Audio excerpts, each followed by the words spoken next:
My name is Comrade Peter Irorere. I'm the Executive Director of EIR Initiative.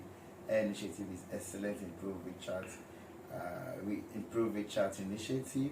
We work with persons living with disability in North Central and South South. We program for them to ensure their mental health is stable and ensure that they fit into the society. Basically, in this content, people tend to see people with disability as incompetent people. They see us like we cannot fit into the job description. So most times when you go to workplaces, like when you go to the bank, you barely don't even see people with disability represented in those spaces because they feel that we cannot carry out the job effectively. But this has struck us to say that people with disability are people with double strength. They tend to perform well if given the chances because they want to they want to prove the society wrong. So when they are given roles to play, they intend to put in their best. So most times we've been trying to advocate for inclusivity on people living with disability, but it's a process, and of course we are still faced with that challenge. So we hope that with continuous advocacy, the government, the private sectors will see that people living with disability should be included into their plans and activities going forward. Like I said earlier, we have people living with disabilities in coalition. Like for myself, I represent those from the North Central and South South. Now what we've been doing is to come together, hold our meetings, strengthen ourselves, because that the government of the day pay less attention to us. So the best things we do is just to render help within ourselves, within our space. So I feel that if we come, regardless of where you're coming from, what's your religious, what's your tribe, what do you represent, what's your sexual orientation, but as far as you're living with disability, if we come together to form one strong coalition, I think it will make more sense. I think that in that regard, we can also get the government attention, we can also get individuals' attention, because now, personally, I feel that at this space where we're in the dilemma, so we don't need to also rely only on the government. We have private sectors that can empower people living with disabilities. So but they need to see how serious we are. They also need to know what's our strength. Because the truth is that personally, I'll tell you, growing up as a child, I faced some challenge. When I want to lift something, they'll tell me, do you think you can do this? Do you think you can do that? So I think we coming together as a coalition, coming together as a group, we will now start to advertise our strengths to the public. Because what the public feels like that, because you are disabled, because you are living with disability, you cannot do this, you cannot do that. But I think the best way to sell our strengths to the public is to come as a coalition, to come as a group, regardless of anything. People with disability face challenges like stereotype. They also face challenges of, the person is not incompetent. They also face challenges with empowerment. They face challenges with education. You will quite agree with me that you have less special needs school.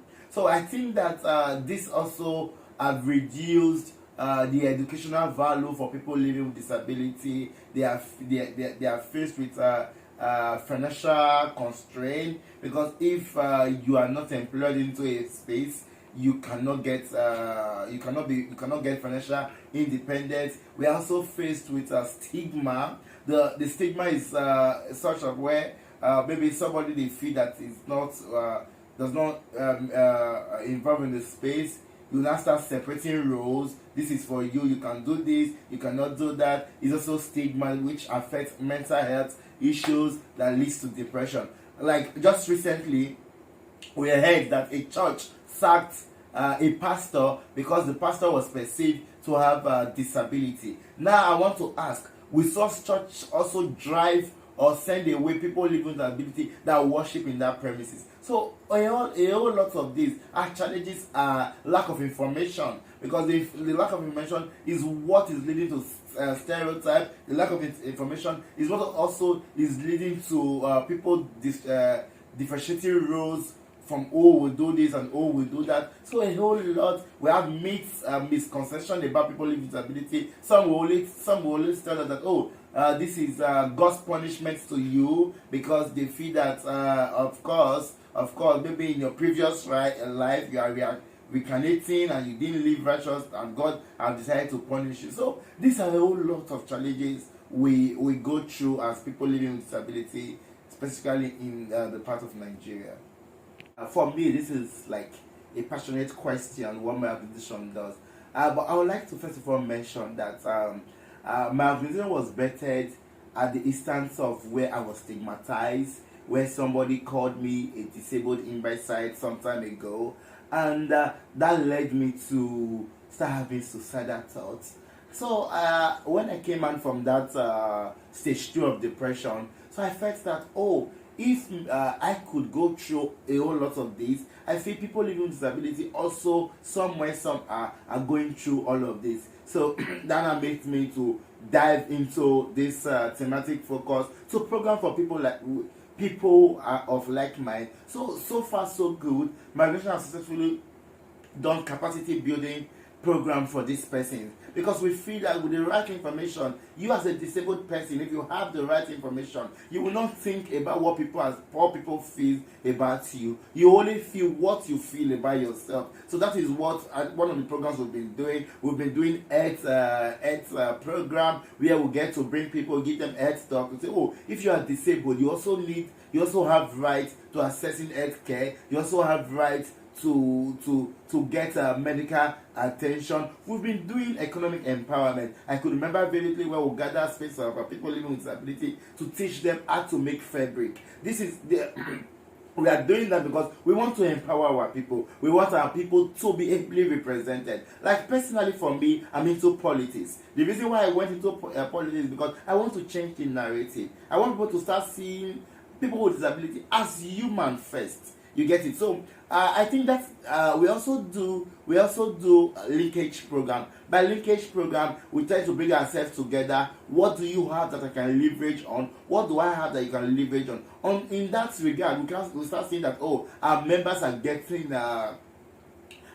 getting involved into what we do. So these are a lot we do. Also, we also have financial constraint. We've not been able to get solid grant to get our people. So what we've been doing, our board members have been assisting us to ensure that we get this person, because this is, for me, a passionate call as the executive director to get people. I remember vividly this month during my birthday, I went to disabled home. I empowered about 50 persons to help them get small, like 10,000 naira to start up canoe business. So these are little ways to get these persons on board. We want these persons because a whole lot of things are happening behind the scene. We have lots of disabled persons committing suicide because they are not financially empowered.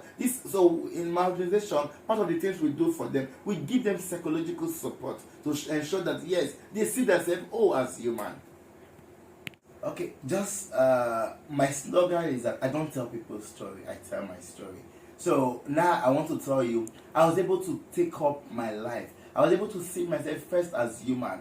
So I want to tell people living with disability all over the world, identify yourself as human. Look at your strengths and your weaknesses, because on your strength you will build.